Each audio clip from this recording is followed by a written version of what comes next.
श्रीमद् भागवत महापुराण के पावन प्रांगण में विराजमान मेरे पिता तुलभुजुग मेरी वा भाई सीता सावित्री अनसुईया पाला घोषा उत्तरा देवकी के चरित्र को चरितार्थ करने वाली माता और बहनें, भारत के नौनिहाल कर्णधार बच्चे, आज कथा के षष्ठम दिवस के सायंकालीन मेला में हम लोग उपस्थित हो रहे हैं। सभी लोग तालियां बजाएंगे, बड़े भाव से भगवान का नाम लेंगे। उसके बाद चलते हैं कथा की तरफ। श्री कृष्ण गोविंद हरे मुरारी, श्री कृष्ण गोविंद हरे मुरारी, नाथ नारायण वासुदेवा।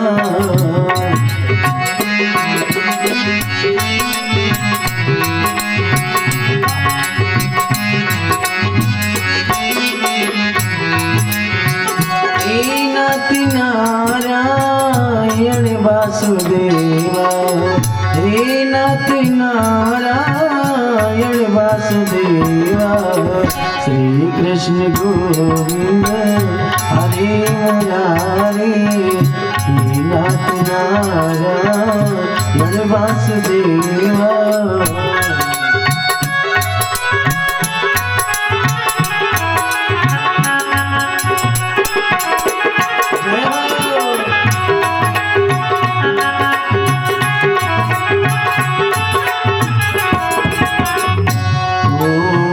तुम्ही हो माता पिता हमारे, तुम्ही हो माता पिता हमारे, तुम्ही हो बंधु सखा हमारे, तुम्ही हो बंधु सखा हमारे, श्री कृष्ण गोविंद हरे मुरारी, नाथ नारायण वासुदेवा।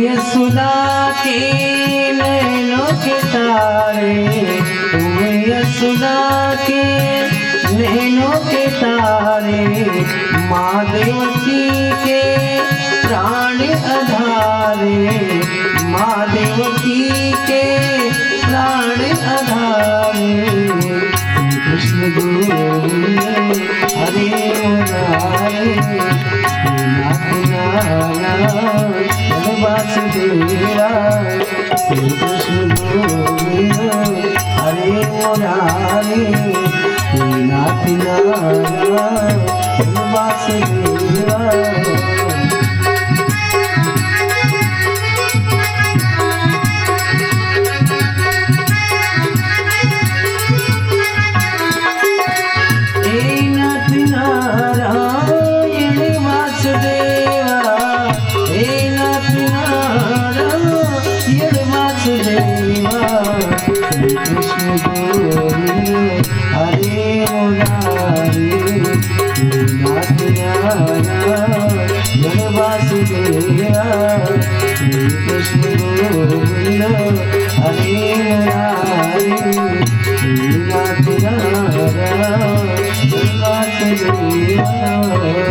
बोले भगवत्सल भगवान की जय हो।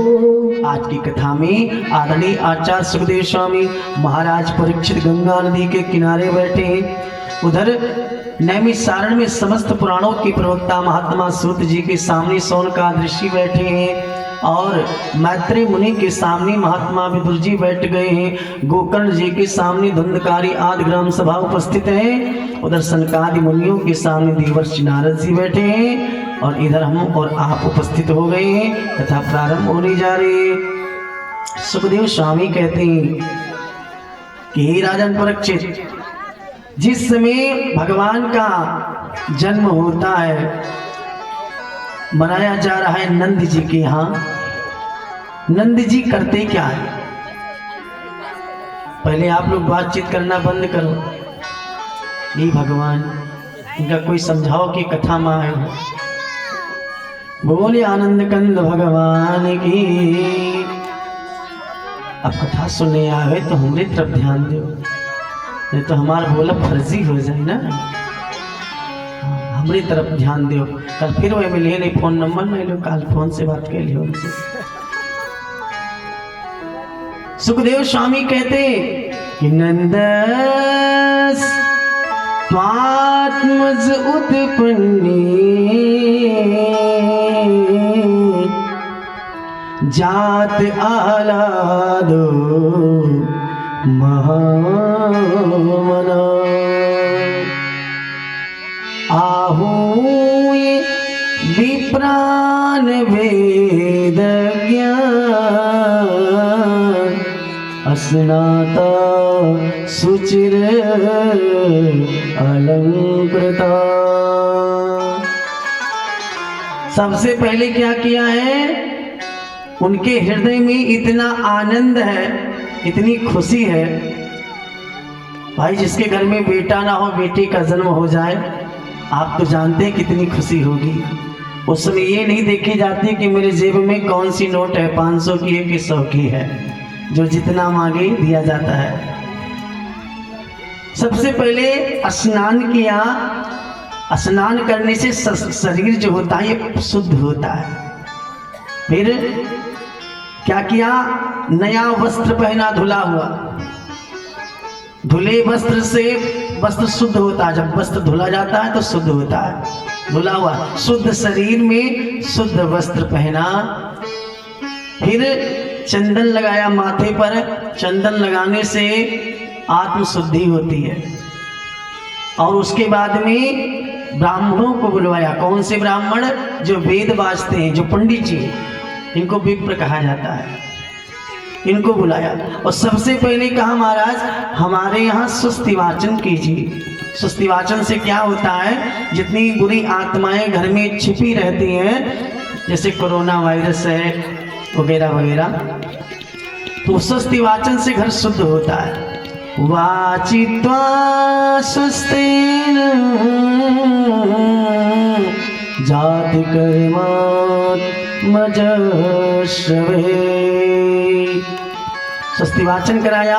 और जब ब्राह्मण ने मंत्र बोला तो ब्राह्मण को दक्षिणा में क्या दिया, गैया की सींग मड़वाई सोने से, और गैया के पीठ पर रेशमी वस्त्र रख दिया, और बछड़ा समेत गैया को दान किया।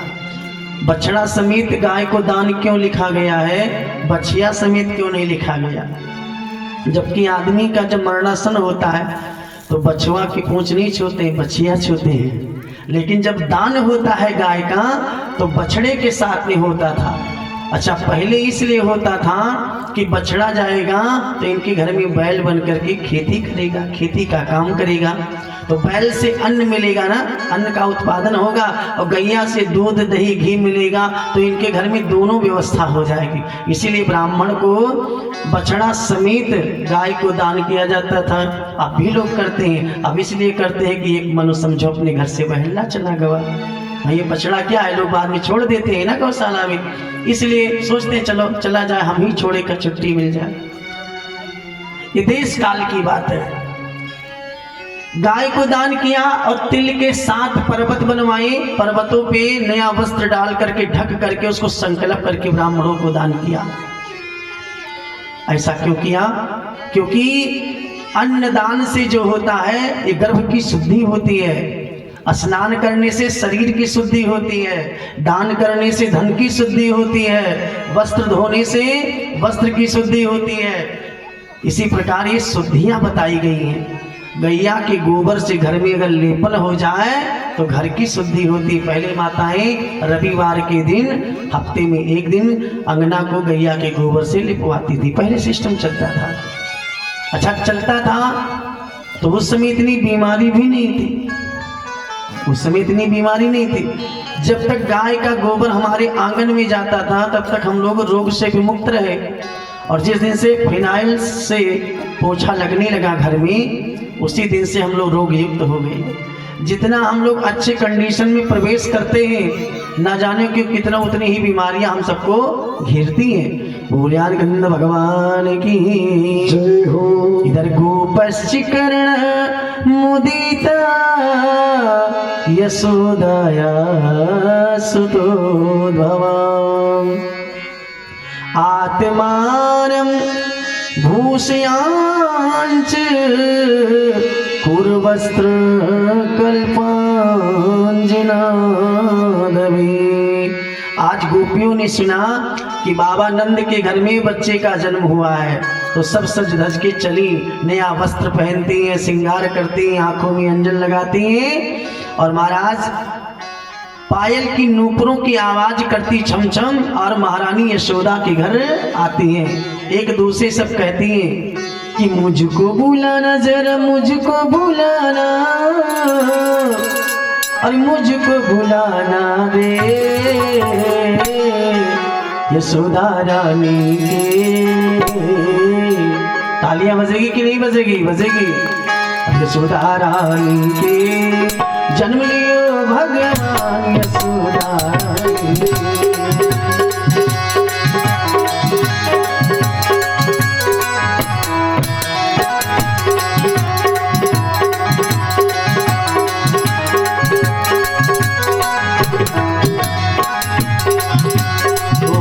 यशोदा रानी के, यशोदा रानी के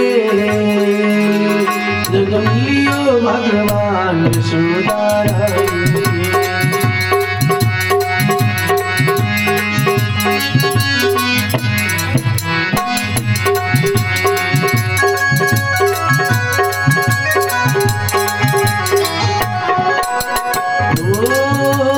कर श्रृंगार चली गोपियां, ढूंढ रही यशोदा की गलियां।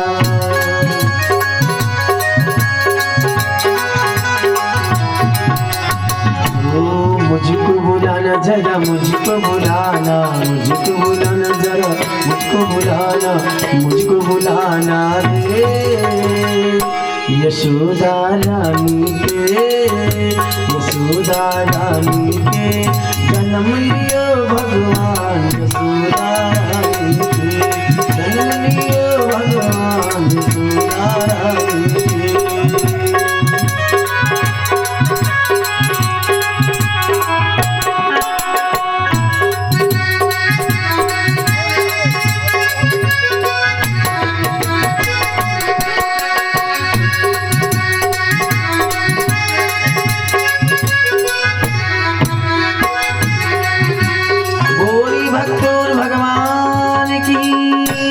इधर वसुदेव जी ने एक दिन चलते हैं प्रभास की तरफ, और इधर महाराज नंद जी जाते हैं वार्षिक कर देने के लिए राजा कंस को।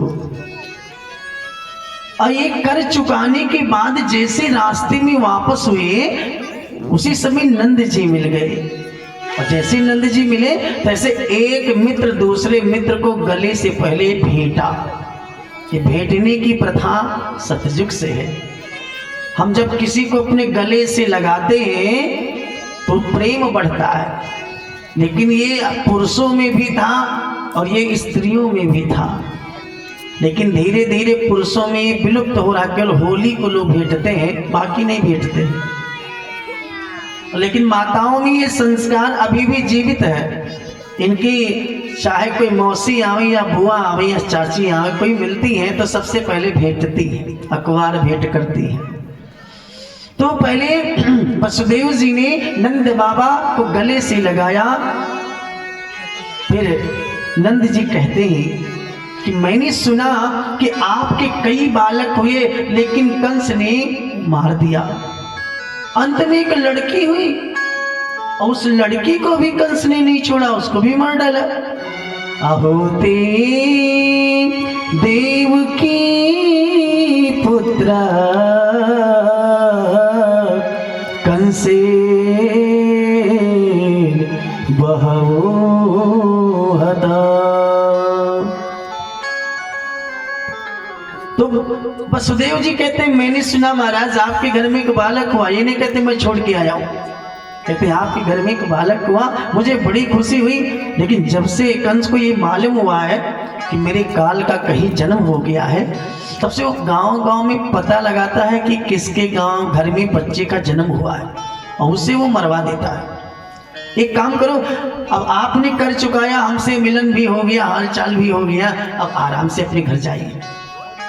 इधर आते आते नंद जी को अपने घर 6 दिन बीत गया और महाराज छठी मनाई जा रही थी भगवान की छठी।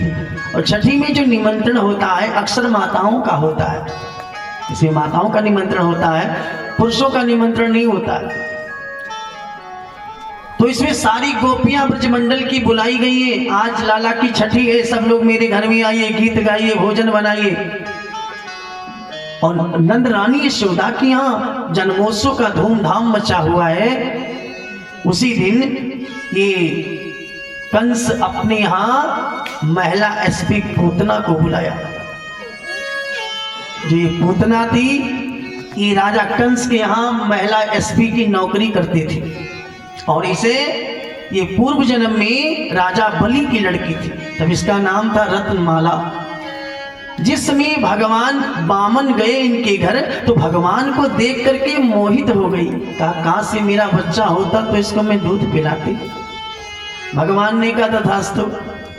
और जब राजा बलि को छल लिया तो उसकी लड़की सोचती है तुझको मैं दूध नहीं, तुझको तो मैं जहर दे देती। भगवान ने कहा ये भी तेरी इच्छा पूरा करूंगा। लेकिन द्वापर की वही रत्नमाला नाम की लड़की अगले जन्म में बनी पूतना और ये राजा कंस के यहाँ नौकरी करने लगी। तो एक रोज पूतना को राजा निज महलों में बुलवाया है। एक रोज पूतना को राजा निज महलों में बुलवाया है।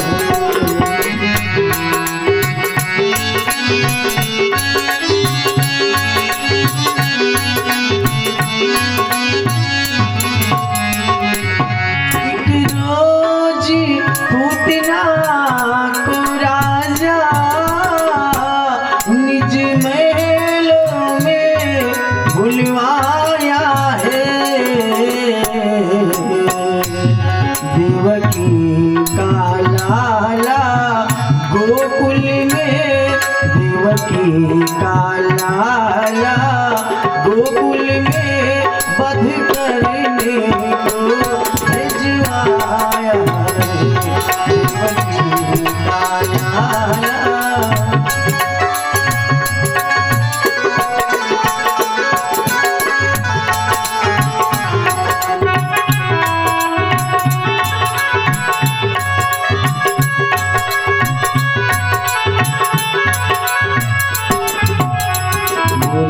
भगवान की।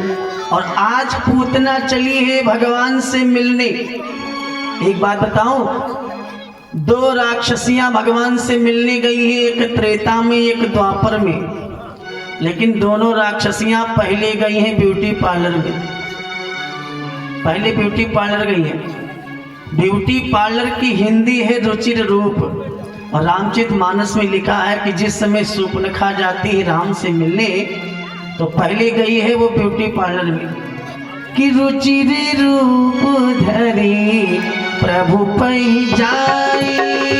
रुचिर रूप धरी प्रभु पई जाई।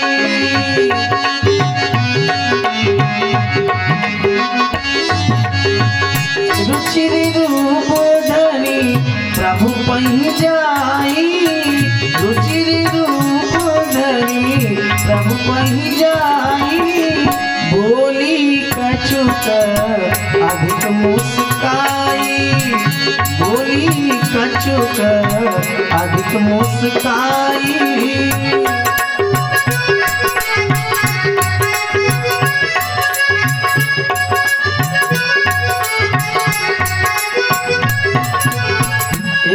वो पहले ब्यूटी पार्लर गए, रुचिर रूप अपने इच्छा से रूप को बदला।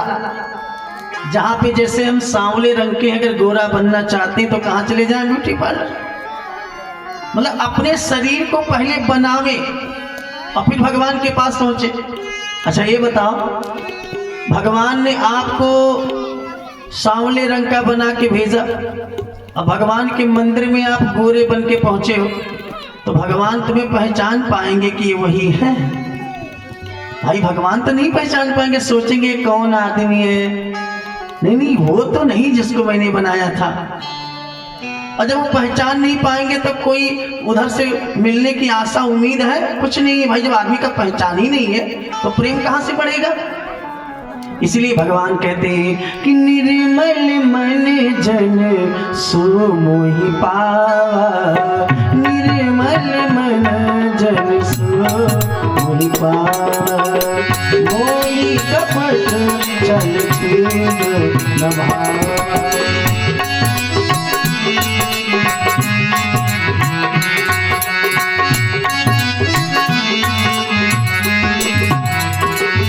भगवान कहते मुझे कपट नहीं पसंद है, मेरे साथ में छल धोखा मत करो। मैंने तो भेजा था सांवले रंग का, उधर से गोरा बन के आ गए हो।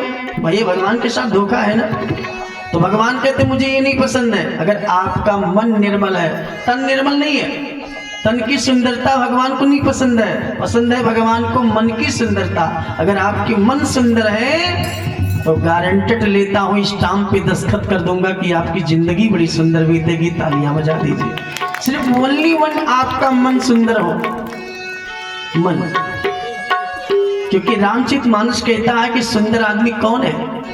सोई पावन सोई सुभग शरीरा, जे छल छाड़ी भजे रघुवीरा। जो भगवान का भजन करता है उसका मन सुंदर होता है, और जिसका मन सुंदर है वही सुंदर है, बाकी शरीर सुंदर थोड़ी है। आज पूतना जब चली भगवान से मिलने तो पूतना पहले ब्यूटी पार्लर में जाती है। पिताम केस बंद व्यक्तिस्तक मल्लिका, बृहनितम भुयस्तम कृक्षमादिमा, सुवास संकंपित कर्णभूषण,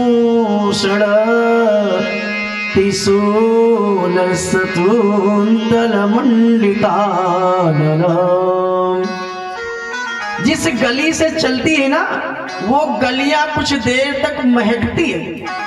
हमें लगता है बड़ी गजब कंपनी का सेंट है उसका, कि जिस गली से निकलती है कुछ देर तक वो गली का सेंट महक रहा। इतना नहीं, जब वो चलती तो उसके जो बाल हैं वो जमीन से लहराते हुए चलते हैं। एक बार जो भी ग्वाला उसे देखता है सब समझते हैं कि कोई अप्सरा है जो आज पृथ्वी पर उतरी है। लेकिन जब नंदरानी के यहाँ पहुंचती है तो वो अपरिचित बनती है और आवाज लगाती है, नंदरानी, ओ नंदरानी। तो यशोदा जी समझती है कोई नई नवेली दुल्हन है, गांव की होगी, अभी घर नहीं जानती है। रोहिणी से कहती बुला लाओ। रोहिणी मैया जाती है और बुला के लाती है, आंगन में बिठाती हैं, जलपान कराती हैं, स्वागत आओ भगत करती हैं गोपी समझ के। लेकिन वो तो राक्षसी है। यशोदा जी से कहती है बहन थोड़ी देर के लिए अपना बेटा मुझे दे दो। और जैसे बेटे को दे दिया, जैसे क्या किया, तस्मिन अस्तनम दुर्जरम मूलवणम घोरांकमादाय शिशोदयावन। उसके अस्तन में लगा हुआ जहर और भगवान के मुख में डाल दिया। और भगवान ने नेत्र मूदा, क्योंकि भगवान कभी जहर नहीं पीते। जहर पीने का काम किसका है? बोलिए हर हर महादेव, हर हर महादेव महादेव। कि तस्मिन अस्तनम दुर्जर वीर मुलवणम घोरांक मादाय शिशोददावन। तो भगवान ने नेत्र मूदा, ए भोलेनाथ इसके अस्तन में जहर लगा है, आप जहर खींच लीजिए कैलाश पर्वत से। फिर नेत्र मूदा कि क्रोध आओ, क्योंकि भगवान के क्रोध नहीं है, शांताकारम भुजगशयनम, और इसके खून को पियो। और जैसे क्रोध ने खून पीना चालू किया, क्रोध क्या करता है, हम सबके भी जब क्रोध आता है तो क्या करता है, खून पीता है, खून की कमी होती है, गुस्से में क्रोध की खून की कमी होती है। जितने पतले ब्रांड के लोग हैं इनको गुस्सा ज़्यादा होता है और इनका गुस्सा ही इनको धीरे धीरे डाउन करता रहता है, कन्फर्म है।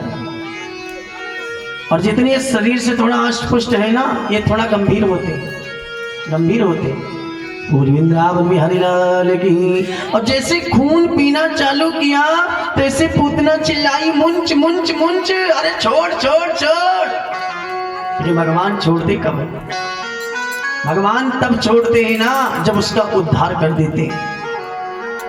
लोग दवा करके परेशान हो जाते, कहते भैया अब इनका भगवान पकड़े। भगवान जब तक बरघट पे नहीं पहुंचाएंगे तब तक नहीं छोड़ते।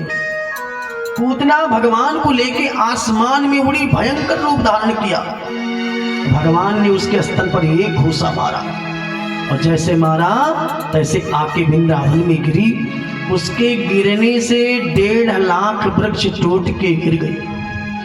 इतना नहीं, लगभग मेरा अनुमान है कि वो 9 किलोमीटर लंबी है और 3 किलोमीटर चौड़ी है।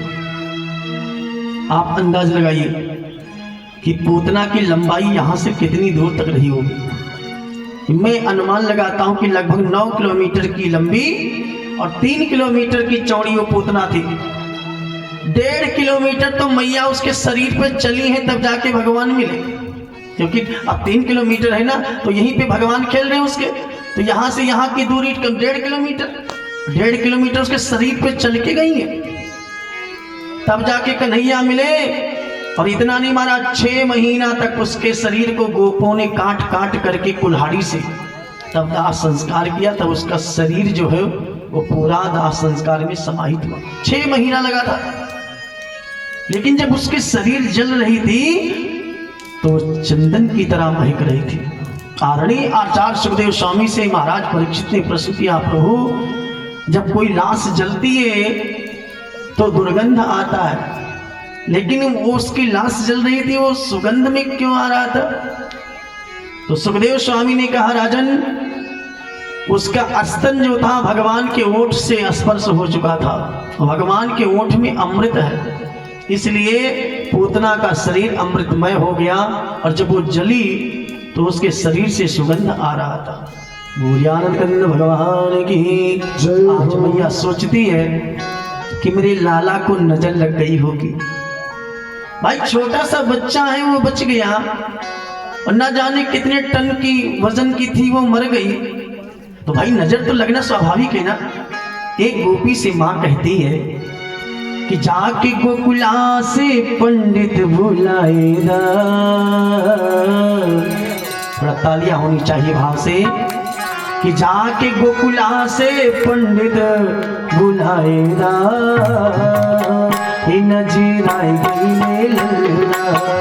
जाके गोकुला से पंडित बुलाएगा, नजर आए गई।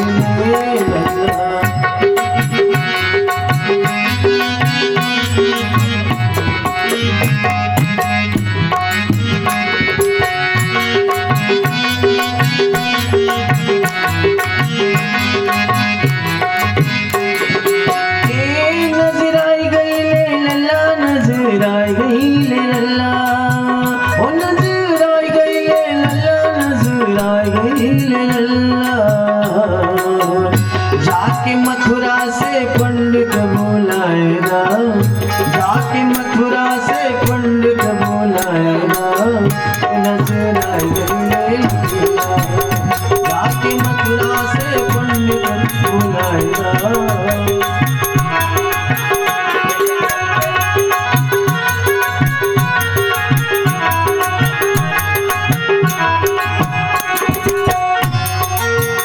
आनंद कंद भगवान की। तो एक गोपी ने कहा, अरे नंदरानी लल्ला को रोज नजर लगेगी, इतना सुंदर है ना, अब रोज रोज कहाँ पंडित को बुलाएगी। एक काम करती हूँ, आज तुझको मैं यहीं पे समझा देती हूँ और रोज अपने घर में बिना पंडित के नजर उतार लिया करो। नंदरानी के ने कहा, तो तरीका बताओ। कहा चलो आज हम बता देंगे और कल से ऐसे ही करना। और पीली पीली गैया के पीछे लेके गई और गोपी ने जैसे गैया का पूंछ पकड़ा कि पूंछ से बता दे कि 5 बार इसके मुंह पे ऐसे ऐसे झाड़ कर दिया करो, बस ये नजर उतर जाएगी। गैया के पूंछ से नजर उतरती है। अब जैसे पूंछ पकड़ा तैसे गैया ने पीछे का एक लात मारा और उसका 3 दांत नीचे टूट गया। यशोदा जी ने कहा दांत तो नहीं तोड़वा पाऊंगी, ऐसे नजर उतरवा क्यों पंडित ही ठीक है। तो सोचा कि देखो जब गैया की पूंछ मुंह में लगने से नजर उतर सकती है ना, तो क्यों ना गैया का गोबर लगा दो इसके माथे पे और गौमूत्र से इसका स्नान करवा दो, नजर उतर जाएगा। तो मैया गौमूत्र से स्नान कराती है और जाके गोबर लगा देती है। बोलियान कंद भगवान की। रोज सुबह सो के जब उठती है तो फूल के कटोरा में, धातु का कटोरा होता है ना, धातु के कटोरा में पानी को गुनगुना करती है। फिर सुबह सुबह अपने लाला का मुंह धोती, कीचड़ का चटकवा खा, दूध भात भैया खा, मुंह धोती है। मुंह धोने के बाद तेल लगाती हैं, काजल लगाती हैं, माथे पे डिठौना लगा देती हैं और पालने में दूध पिला करके भगवान को लिटा देती हैं। भगवान दोनों पैर हाथ फेंक फेंक करके और खेलते हैं, हंसते हैं पालने में। एक कवि ने बड़ा सुंदर भाव डाला कि नजर ना लागे हो, ताली बजाओगे बजाओगे, हे नजर ना लागे हो, अरे नजर ना लागे हो यशोदा जी के आंगना, नजर ना लागे हो यशोदा जी के आंगना, नजर ना लागे हो।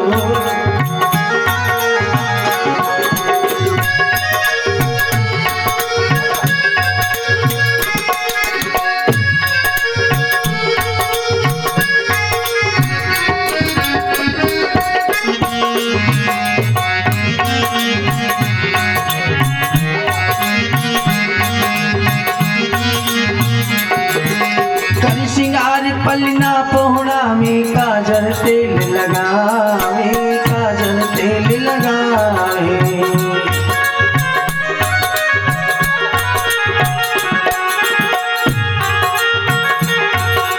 दूध पिलावे मनमोहन को, दूध पिलावे मनमोहन को, आंचल बीच छुपावे, नजर ना लागे रे, नजर ना लागे रे यशोदा जी के पालना, नजर ना लागे रे यशोदा जी के आंगना, नजर ना लागे रे।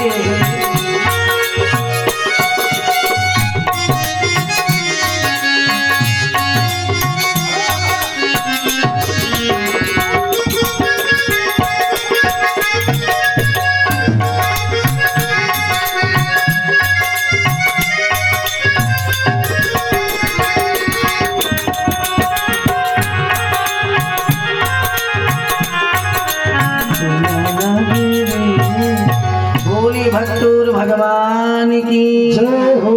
ऐसे होते होते 27वां दिन आया जन्म नक्षत्र का। पहले त्रेता में जन्म तिथि मनाया जाता था। आज भी हम लोग राम जी का जब जन्मदिन मनाते हैं तो 9वीं को मनाते हैं। जन्म